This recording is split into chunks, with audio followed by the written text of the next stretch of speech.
Headlines आप जान चुके हैं। इस वक्त आपको अहम खबर देंगे। इद्दत के केस में बानी पीटीआई और बुशरा बीबी की इद्दत निकाह केस में सजा कलअदम करार दे दी गई है। अहम फैसला है जो कि महफूज किया गया था, अब यह फैसला सुना दिया गया है।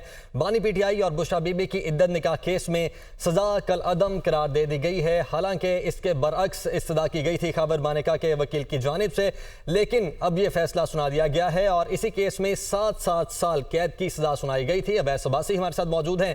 अवैस, आज एक और बड़ा फैसला, सजाएं कलअदम करार दे दी गई।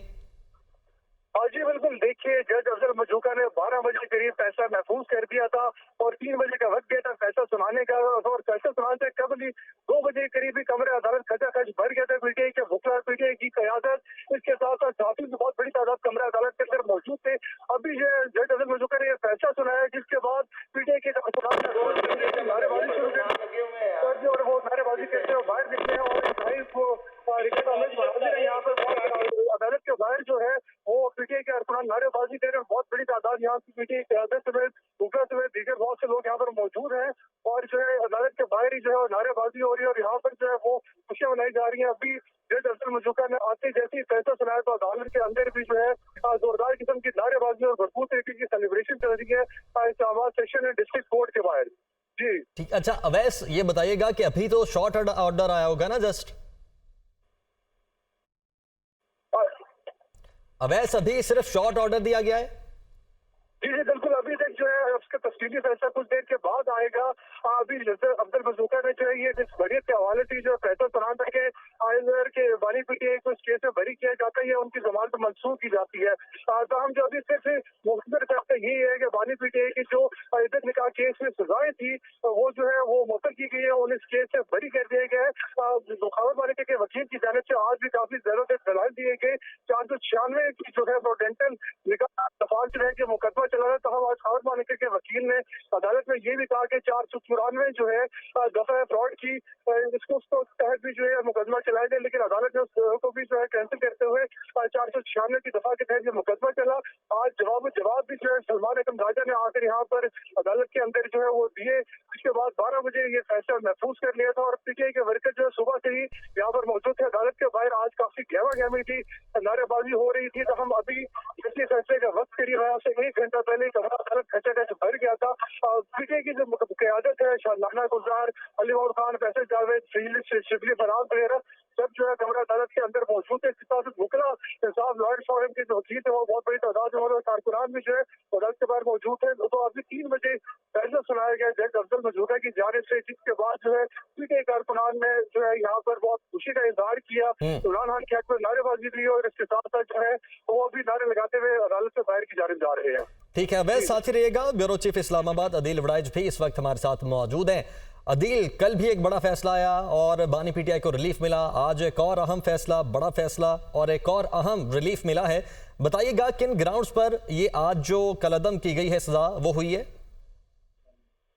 जी, बैक टू बैक बड़ा रिलीफ है और ये जो बानी पीटीआई और बुशरा बीबी के खिलाफ जो बड़े और संगीन नौयत के केसेस समझे जा रहे थे, उनमें ये एक आखिरी केस था जिसमें रिलीफ जो था वो बाकी था। बाकी केसेस में जिसमें चाहे तोशा खाना केस हो, जिसमें तोशा खाना का फौजदारी चाहे मुकदमा हो, जिसमें जो दीगर मुकदमात थे 9 मई के सवाए लाहौर वाले मुकदमात के, उनमें रिलीफ मिला। और साइफर केस जैसे बड़े केस में जो है वो एक अबूरी रिलीफ मिला। और अब ये केस जिसमें 2 रोज कबल तक ये आखिरी केस था जिसमें ये गिरफ्तार थे, लेकिन अब 1-2 रोज कबल जो लाहौर के जो मुकदमात है, 3 मुकदमात 9 मई के, उनमें बानी पीटीआई की जो जमानतें हैं वो मंसूख हो चुकी हैं और उनमें वो गिरफ्तार हैं। अगरचे बानी पीटीआई जो है वो जेल से अभी रिलीज नहीं हो सकेंगे और अभी जराए ये भी बता रहे हैं कि तोशा खाना से मुतल्लिक एक और केस में उनकी गिरफ्तारी हो सकती है और नैब की टीम जो है ये किसी भी वक्त गिरफ्तारी जो है ये आज या अगले चंद घंटों में डाल सकती है। इसके अलावा एक और केस है फैये से मुतल्लिक, जो ट्वीट से मुतल्लिक है, जो 1971 के वाकयात को बुनियाद बनाकर जिस तरह से रियासत मुखालिफ एक प्रोपेगेंडा किया गया, वो एक मुकदमा है, लेकिन वो इंक्वायरी की हद तक उसमें गिरफ्तारी नहीं है। तो यूं बानी पीटीआई की अगरचे अभी मुश्किलात खत्म नहीं हुई, उनकी जेल से रिहाई जो है अभी मुमकिन नजर नहीं आती, लेकिन एक बड़ा इम्पैक्ट वाला केस पॉलिटिकली भी था और हमारे एक मुआशरती लिहाज से भी एक बहुत बड़ा इसको केस जो है वो तस्वर किया जाता था। तो उसमें ये बरियत एक पाकिस्तान तहरीक इंसाफ के लिए, बानी पीटीआई के लिए, बुशरा बीबी के लिए ये एक बहुत बड़ा रिलीफ है। उनके जो दीगर केसेस हैं उनमें आने वाले दिनों में कुछ तेजी आती दिखाई दे रही है। जो प्रोसिक्यूशन है जो मुख्तलिफ फोरम्स पे उन मामला को टेकअप करती दिखाई दे रही है, लेकिन एक ना सिर्फ एक पॉलिटिकली बहुत बड़ा फायदा बानी पीटीआई को इससे पहुंचता दिखाई दे रहा है। एक ऐसे वक्त में जब चंद घंटे कबल पाकिस्तान तहरीक इंसाफ जो आइडेंटिटी क्राइसिस का शिकार थी, जो आइडेंटिटी खो चुकी थी, सुन्नी इत्तेहाद कौंसिल में जाना पड़ा, उसके बाद मखसूस नशिस्तें नहीं मिली, लेकिन उसके बाद पीटीआई ने अदील, आप साथ रहिएगा। हाफिज एहसान अहमद साहब हमारे साथ मौजूद है, माहिर कानून है। हाफिज साहब, बहुत शुक्रिया, आपने हमें ज्वाइन किया। बताइएगा जरा डिटेल में, आपने इस केस को यकीनी तौर पर स्टडी किया होगा। एक तो आप इस फैसले को कैसे देखते हैं और क्या ग्राउंड थी इस फैसले की जिन पर यह फैसला सुनाया गया? बिस्मिल्लाहिर्रहमानिर्रहीम। आज जो एपलेट कोर्ट सेशन जज ने एक फैसला दिया है, ये 3 फरवरी को एक सजा हुई थी और ये कंप्लेंट फाइल हुई थी नवंबर 2023 के अंदर, और जिसके अंदर 2 सेक्शंस को चार्ज किया गया था, सेक्शन 494 और सेक्शन 496।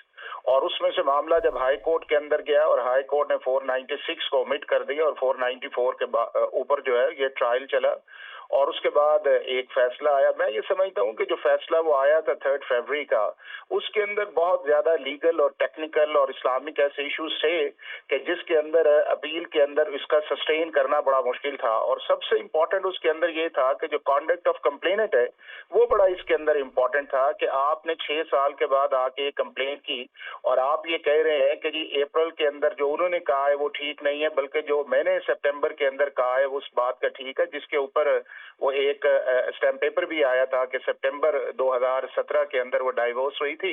लेकिन बुनियादी चीज ये थी कि क्या 494 के अंदर अदालत इस मामले का कॉग्निजेंस ले सकती थी कि जिसके अंदर एक इस्लामिक प्रोविजंस भी अवेलेबल हो, और दूसरा इस चीज के अंदर ये आए कि जब आपका शरीयत का जो है वो मुख्तलिफ डेफिनेशंस भी थी, जिसके अंदर इद्दत पीरियड को मुख्तलिफ डिस्क्राइब किया गया था। कहीं पे हमारी सुप्रीम कोर्ट की एक जजमेंट भी है, 38 डेज भी है, 89 डेज तक जाती है। लेकिन मोर इम्पोर्टेंट ये था कि जिस तरह वो ट्रायल चलाया गया था उस प्रोसेस के अंदर, हेस्ट के अंदर, और जिस तरह वो स्टेटमेंट्स ली गई थी, मेरा ख्याल है कि वो ऐसी ग्राउंड सी कि जिसको अपील स्टेज के अंदर डिफेंड करना बड़ा मुश्किल था। और इन्हीं चीजों को मद्देनजर रखते हुए अदालत ने एक फैसला किया है। लेकिन बुनियादी चीज इसके अंदर ये है कि हमने जो अपने इस सारे सिस्टम के अंदर अदालत को या जस्टिस सिस्टम को टारगेट करना शुरू कर दिया हुआ है, ये मेरा ख्याल है कि मुनासिब बात नहीं है कि जब आपकी फेवर के अंदर फैसला आए तो अदालत भी आजाद है, कानून भी ठीक काम कर रहा है, और जब आपकी फेवर में नहीं आता तो फिर आप उस पर कहते हैं कि जुडिशियल इंटरवेंशन है। तो मेरा